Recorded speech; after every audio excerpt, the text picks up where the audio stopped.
Kawhi Leonard deal. The Miami Heat have expressed interest, a potential destination that also appeals to Westbrook, according to our Woj. Yeah, I think everybody's kind of now zeroed in on that, because what are we looking for? We're looking for the duos, right? We didn't get we had the trios in Golden State, but that's no more. So now we have the duos everywhere, and the concern for everybody was, were they going to get the trio with the Lakers if Kawhi went there? So I do think a lot of people are looking for that Jimmy Butler, Russell Westbrook matchup. If Russell's going to be out of there, and it seems to be a mutual thing.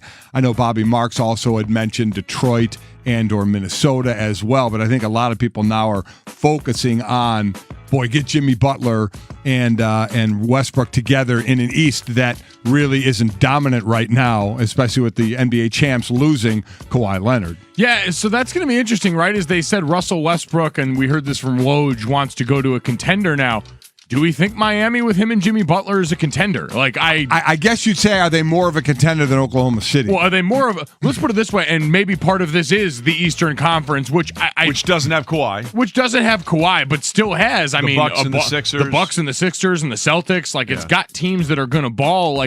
Are those guys going to be better than him and Paul George, who finished third in the MVP voting, are going to be? Well, that's interesting. Let's talk about that for a second, right? Because the Nets are still a year away from KD and Kyrie. Right. So it's just Kyrie and the team. And for a Nets team that still made the playoffs right, but they year. Lost some players. I mean, D'Angelo Russell is gone. Jared Dudley is gone. Okay, so are you saying D'Angelo Russell and Jared Dudley greater than sign Kyrie Irving? Because I'm not. No, what I'm saying is that team is not the way we're looking at it yet as a super now. team with all those players. So I don't look at them as a super threat. I think it's still Milwaukee because they kept everybody. To me, it's Milwaukee. Except for Malcolm Brogdon, which is a big. I'm going to tell you what. Watch out for the Pacers. Yeah, they get Brogdon and Oladipo back. Yeah, so they get him back. Miami last year finished 2 games out of the playoffs. So with Jimmy Butler, and if they get Russell Westbrook, I think they'll be in the playoffs. But it's then a fair ask. Where Philadelphia lost some stars, including obviously Jimmy Butler. Toronto loses Kawhi. Boston loses Kyrie, but gets Kemba. So I do think it's open. I do think it's pretty open. So he'd have, I think, a way better chance in Miami, at least, than he would in Oklahoma City. Think he has and that's what he's looking for, I think right? he has a path that you can. When they talk about elections, is there a path to the White House? Yeah. I think you could make the case there's a path in Miami with those two much easier than it would be trying to come out of the West with what the Lakers and the Clippers have done, and we know what the Rockets are, right? And Denver and all that kind of stuff. So, it's kind of hard to figure that one out, but it does seem like you could make a reasonable assumption there's a bigger chance if that thing works out that way. Speaking of the Lakers, a couple of really interesting insurance. All phone guests joined us on the Shell Pennzoil Performance Line. We're still on a home run derby high. My God, that was amazing last night. Somebody say something? Okay, go ahead. We were trying. No, go ahead. We were trying to gather words. I thought you were trying to gather your armrests there, but I'm trying to raise it a little bit. So last night I realized something is that I always have this internal debate in my head of what's more impressive, the physically impressive feats that seem unattainable to me. Like watching Aaron Judge crack balls out of the yard is the most effortless looking thing on planet Earth. I vastly way more enjoyed watching Vlad Guerrero Jr. go max effort on every single ball. It was like he knew that if every ball didn't go over the wall, he was going to be sentenced to life in prison. He swung with that kind of urgency. It was amazing because we always talk about the sweet swings. You look at Jock Peterson's swing, just a sweet swing that is Acuna Jr. hitting the ball out of any part of the stadium. No matter where his pitcher put it, and we can get into that as some of the guys that were pitched out there was unbelievable. Some people's dads really doing them a disservice. Man, you're not kidding. But Vlad Guerrero Jr. quite honestly swings like his dad, right? Yeah. I mean, it's so identical. For those that were like Trey and I watching Vlad when he was doing his thing. Holy smokes.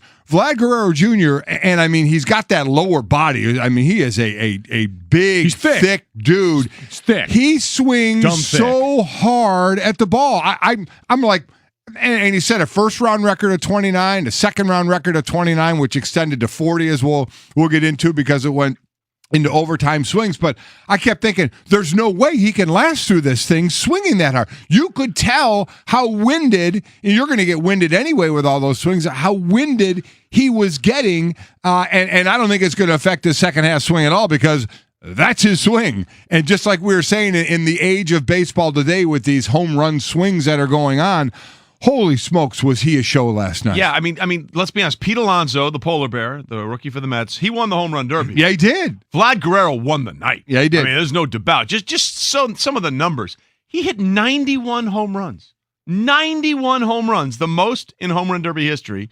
Pete Alonso hit 57 and won. Jock Peterson hit 60. They accounted for 3 of the 4 highest single-year totals in derby history. And I get it's just like part of the draw, and it's the way it goes. It's like you don't carry point totals over from the NCAA round one to determine who should be the winner if they two teams both get to the championship game. But he hit almost 40 more home runs than the winner. I mean, that's ridiculous. Well, and that's the sort of hilarious part about this. I got a text from Billy Gil Guillermo from the Levitard show right during that semifinal that says, man, I hope Pete Alonso gets to the next round with like 8 home runs, because it seemed like every round Vlad Guerrero Jr. was putting on the show. And I think that's why yes, Pete Alonso is absolutely the winner. He's a guy that came into this.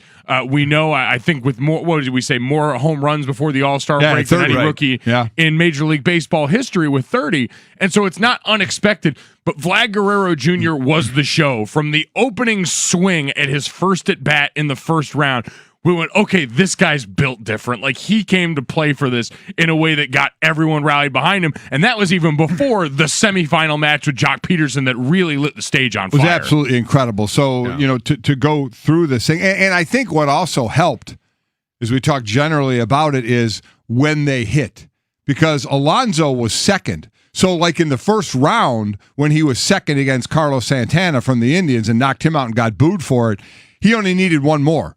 When you're first, you got to lay out all the home runs you can get, right?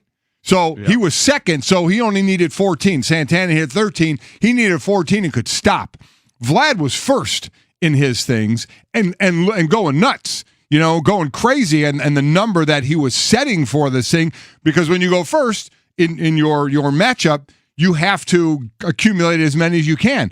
But that's cool by me, because we got the show. We ended up getting the show out of this thing. I guess that's the thing about this is Pete Alonso won. Vlad Guerrero was the winner. Yeah, right. Like, Vlad Guerrero Jr. gave us what we wanted, which was a fun night. Like, if you're Major League Baseball, you've been constantly tinkering with this to maximize the product. You got the show. You got the performance. We got what we needed, which is something fun to talk about. Like, Vlad Guerrero Jr. made last night a freaking blast. And let's be honest, for those that do talk radio when there's nothing else going on, we really needed that today. Here's Pete Alonso basically admitting what we're all thinking. Yeah, I won, but dang, that Vlad Guerrero, he was really good. Oh my God, that was so fun to watch. I'm happy I didn't face him in the early rounds, because he probably would have knocked me out. But I mean, I got to tip my cap. I mean, he's a hell of a hitter, and he's going to have a really long career. I mean, it's unbelievable. So the show was the semifinals. That could have been the finals. So it was Jock Peterson against Vlad Guerrero Jr. Incredible. And Jr. just coming off of 29 home runs, which was a record. So in the semis, he hit 29 home runs, which was a record. And he was trying to get to 30. He wanted 30. And that last swing, the last ball in the air, was warning track and just didn't get out. So then he's got 29. Jock Peterson gets up, and he gets to 29, and he has a chance to knock out 30 and win it before they get to the extra swings. And it's warning track power and almost goes out. So the extra, then you go a minute. So they both have 29. Each gets a minute now. No extra time or anything. They both hit 8. They both got the 37 home runs. And that's when the good started. That's when now, swing off. Now it's a swing off. They get 3 swings, not 3 pitches, but 3 swings, so they can be a little more particular on the ball that's coming at them. And the first 3 swings, they each hit 1 home run, and they tied again. The second 3 swings, Vlad hit 2 home runs, and Jock got that 1 home run and had 1 more pitch and ended up hit the grounder, and that was it. But it was unreal. So the actual score of the semifinal was 40 to 39. 40 to 39. And it could have ended there. It could have been done. Yeah. But congratulations to Pete Alonso, who's not going to get talked about enough. Oh, by the way, he's making $555,000 in salary this year and won $1 million last night. It's a good night. Good night for him. He said he was going to donate 10% of the winnings for that to a couple of charities that he supports, which is obviously great, but clearly saw that $1 million prize probably created a little bit of urgency in the situation, especially for young guys that are making the minimum at this point. But also, what we talked about when we talked about to Rob Manfred yesterday, the commissioner, who we'll hear from on a number of other issues pertaining to Major League Baseball. But we talked to him, and the difference from DC last year to Cleveland this year about the idea of stars, their marketability, where the game is with young players. Like two of the guys we mentioned in Vlad Guerrero Jr., in Ronald Acuna Jr., in Pete Alonso are young guys, and especially with the kind of show that Vlad put on, like they're young showmen, and that's what baseball needs is some people that are going to go out there and make it look effortless to paint the entire field like Acuna Jr. and make max effort look fun for a big kind of chubby guy in Vlad Guerrero Jr. And Pete Alonso is no shrinking violet either. I mean, that guy he's not Vlad Guerrero Jr. He's put together thick, though, but he's kind of thick too. And yes, Vlad Jr. won the night. There's no question about it. But you have to give props to how Pete Alonso won. He had 3 walk-off home runs. I think in the first round, it was his last swing that got him by Carlos Santana of the Indians, and that's where he was booed. He's like, never been booed at a home run derby before, but obviously in Cleveland at Progressive Field, everyone was pulling for Santana. But that's the part that was most impressive to me about what Pete was able to do. I mean, he was behind in every stage and had to come back. And in the final round against Vlad, he was way behind. Well, yeah, so, I mean, he went second, so he saw the number that had to be hit. He took that timeout, and then he was bang, bang, bang, bang, bang. And then on the last one, he hit it to moonshot to deep center field. He, put the arm up, he knew it was there, and his pitcher ran into his arms. It's kind of cool, but 3 times he knew what the mark was, and he had to beat it. That's not the easiest thing in the world to do. God, thank God there's that $1 million reward, because now his prize, he gets to go back and play for the Mets. Oh, like, wow. My God. Got to throw that one in there. Seriously, you know what? His prize should be they shipped him to a team that's actually going to do something. Well, you know what? Let's give him credit. The Mets won something, so that's good. This is a great night for the Mets. Do we know the last time the Mets had a home run derby champion? Never.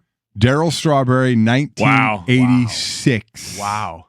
1986. Oh man, this is gonna give the Mets fans nice false hope for the future. No, 86 Mets. You mentioned 86 Mets fans go, oh, it's all warm and fuzzy. The team won 108 games that year. Had the great comeback in the World Series to beat the Red Sox. By the way, Darryl Strawberry was a co-champion in 1986. With? It doesn't say. So okay. You can't lead us down the primrose path. I'm with you. You can't write an article, and I'm reading it. Boo, it said whoever wrote that article. First Met to win the event since Darryl Strawberry was a co-champion in 86. Please give us the other. Oh, Wally Joyner. It's Wally Joyner. Wally Joyner. Okay. Here's the thing, too. The California Angels, not the Anaheim Angels. Here's the one thing, too, that you have to throw out. It said, first round, he beat the record of Hamilton, who hit Josh Hamilton, who had 28. I think it was in 2008 or whatever. Yeah, that was a Yankee Stadium. You can't compare the two. No, it's a different because that was the old rules. So here's the difference. The old rules, for those that maybe don't remember, it was 10 outs.